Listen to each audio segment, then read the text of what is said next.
Hey guys, it's Tara here from Raw Food Livin', and in this video I'm going to talk about listening to your body and how you actually learn to listen to your body if, like me, you've had a habit in the past of following other people's advice and not succeeding on it. I have been notorious in the past for following other people's advice and assuming that simply because something is working for them and they've had success with it, that inevitably I'm also going to have the same success with it.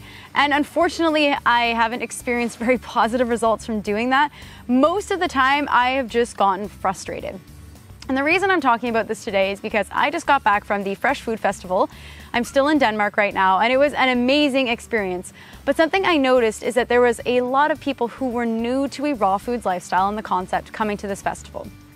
And they were seeking answers outside of themselves. It makes perfect sense as to why you would. If you wanted to learn about raw foods, you would study the people who have been living a raw foods lifestyle for a long period of time and see what they're doing and apply it to your own life. The problem that I often see, though, isn't that people are taking the advice of others and applying it to their own life, but rather that they're not asking themselves afterwards, how do I feel? And more importantly, is this actually working for me? And I wish I had done this a lot sooner, and that's why I'm making this video, is because for the first few years of my raw food lifestyle, I started when I first went vegan 10 years ago eating raw foods. And I struggled for 2 years until I finally found the lifestyle that I thought was the perfect one for me, which was 80-10-10, low fat, high carb. I love that lifestyle. It led me to where I am now. And I appreciate it so much, and it worked for me then so well.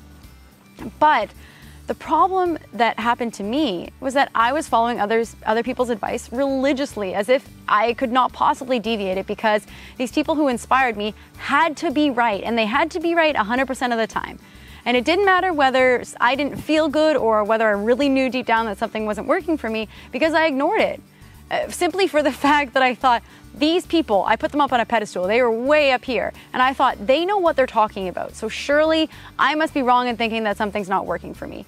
And that is the danger I see in the raw food movement as a whole, is that people don't check in with themselves. So I'm not saying that 80-10-10 is bad, not at all. That book completely changed my life, and the teachings were incredible. And for a long time, eating really low fat worked for my body, and it cleared out a lot of stuff, and it also helped me relate to food better. It stopped me from restricting and binging and taught me how to eat in abundance, and I'm so grateful for that. But at the same time, over time, as time went on, there was something that was off for me that just simply wasn't working, and that was the lack of fat in my diet, the under 10%. And if I had checked in with myself long before, then perhaps I would have noticed or admitted to myself, actually, I feel like I want to eat more fat. I feel like I'm eating fruit constantly and I'm not quite satisfied, even though it works for other people. So what I'm getting at when I'm talking about these experiences that I had, you may eat low fat and you may love it, and you may eat under 10% fat, 5% fat, no fat, and feel incredible. So that's you listening to your body, and good on you for doing that.